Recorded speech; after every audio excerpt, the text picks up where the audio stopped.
സിബി മലയിൽ പറഞ്ഞൊരു കാര്യമുണ്ട്. ഈ ഒരു സിനിമയുടെ ആലോചന ശരിക്ക് വരുന്നത് ഹം ആപ്കെ ഹൈ കോൺ എന്ന് പറയുന്ന ഒരു സിനിമ. ആ ഒരു സിനിമ ഒരിക്കൽ, അതായത് രഞ്ജിത്തും സിബി മലയിലും മായാമൊയ്യൂരൊക്കെ ഇവർ ഒന്നിച്ചിട്ടുണ്ട്. അപ്പോൾ അത് കേട്ട് ഇവരൊരു സിനിമ ചെയ്യണം എന്നുള്ള ഒരു ആലോചനയും കാര്യങ്ങളൊക്കെ ഇട്ടിരിക്കുമ്പോഴാണ് ഹം ആപ്കെ കോൺ സിനിമ ഇവർ തിയേറ്ററിൽ മദ്രാസിൽ വെച്ച് കാണുന്നതും. അപ്പോൾ ഇതുപോലൊരു ആഘോഷ സിനിമ മലയാളത്തിൽ ചെയ്യണം എന്ന് പറഞ്ഞിട്ടാണ് അതേപോലത്തെ ഒരു പാറ്റേണിലുള്ള സിനിമ, കുറേ പാട്ടും കുറേ സ്റ്റാർസൊക്കെ ഉള്ള ഒരു സിനിമ ചെയ്യണം എന്നുള്ള ആലോചനയാണ് ഇതിൻ്റെ ഒരു ത്രെഡും കാര്യങ്ങളൊക്കെ വരുന്നത്. ഒരു വെക്കേഷൻ മൂഡുള്ള ഒരു സിനിമ.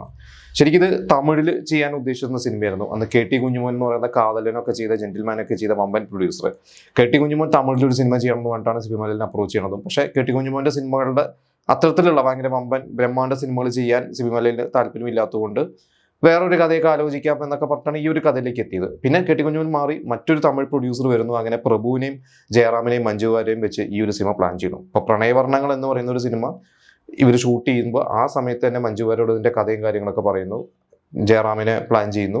അങ്ങനെ ഇവർ തമിഴിൽ പോയിട്ട് ആ ഒരു സിനിമ ഷൂട്ടിംഗ് തുടങ്ങി. ഏകദേശം ഒരു പാട്ട് വരെ എടുത്തു കഴിഞ്ഞിരുന്നു. എന്നിട്ട് ആ സിനിമ നിന്നു പോകുന്നുണ്ടായിരുന്നു. അതിൻ്റെ വേറെ എന്തൊക്കെയോ റീസൺസ് ഉണ്ടെന്ന് തോന്നുന്നു, എനിക്ക് വ്യക്തമായിട്ട് എൻ്റെ റീസൺസ് അറിയില്ല. എന്തായാലും ആ ഷൂട്ടിംഗ് നിന്നുപോയി, തമിഴിലെ പടം ഡ്രോപ്പ് ആവുകയാണ്. അപ്പോൾ ആ ഒരു സിനിമ അന്ന് സംഭവിച്ചിരുന്നെങ്കിൽ മഞ്ജു വാര്യരുടെ ആദ്യത്തെ തമിഴ് സിനിമ അതാവുമായിരുന്നു. അങ്ങനെ അത് നടക്കാതെ തിരിച്ചു വന്ന ശേഷമാണ് വീണ്ടും മലയാളത്തിൽ ഒന്നുകൂടി പ്ലാൻ ചെയ്യാമെന്ന് ആലോചിച്ചപ്പോഴാണ് സിയാദ് കോക്കർ എന്ന് പറയുന്ന പ്രൊഡ്യൂസർ, കോക്കസ് ഫിലിംസ്, അവർ ഏകദേശം ഒരു 5 വർഷം മുമ്പ് തന്നെ, അതായത് സമരം ബദൽഹിയും സംഭവിക്കുന്ന 98 എന്ന് പറയുന്ന വർഷത്തിന് 5 വർഷം മുമ്പ് തന്നെ സിബി മലയിലുമായി ഒരു സിനിമ ചെയ്യണം എന്ന കമ്മിറ്റ്മെൻ്റ് ഒക്കെ കൊടുത്ത് അവർ പ്ലാൻ ചെയ്ത് നിൽക്കുന്ന സമയത്താണ് ഈ ഒരു പ്രൊജക്റ്റ് വരുന്നത്. അങ്ങനെ സിയാദ് കോക്കർ മറവത്തൂർ കനിവ് ചെയ്യുന്നൊരു സമയമാണ്. അങ്ങനെ അദ്ദേഹം ഈ ഒരു പ്രൊജക്റ്റ് ഏറ്റെടുക്കുന്നു.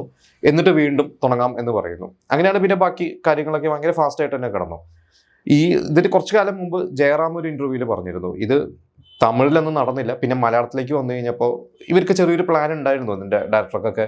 അതായത് ഇത് ജയറാമിൻ്റെ ഇപ്പം നമ്മൾ കാണുന്ന ആ ഡെന്നീസ് എന്ന് പറയുന്ന ഒരു ക്യാരക്ടർ ജയറാമിന്, രവിശങ്കർ എന്ന് പറയുന്ന ക്യാരക്ടർ ബിജു മേനെയും ഇട്ടിട്ട് അങ്ങനെ ഒരു പ്ലാൻ ചെയ്തപ്പോൾ ജയറാം പറഞ്ഞു വേണ്ട, എനിക്ക് രവിശങ്കർ തന്നെ മതി എന്ന് ജയറാം നിർബന്ധം പിടിച്ചു. ജയറാമിനെ കാരണം പറഞ്ഞത് അതിൽ ആ കൺഫ്യൂഷൻ തീർക്കണമേ എന്ന് പറയുന്ന ഒരു പാട്ട്, ആ ഒരു പാട്ട് എനിക്ക് മിസ്സാവരുത്, അതാ രവിശങ്കറിനെ കിട്ടുള്ളൂ.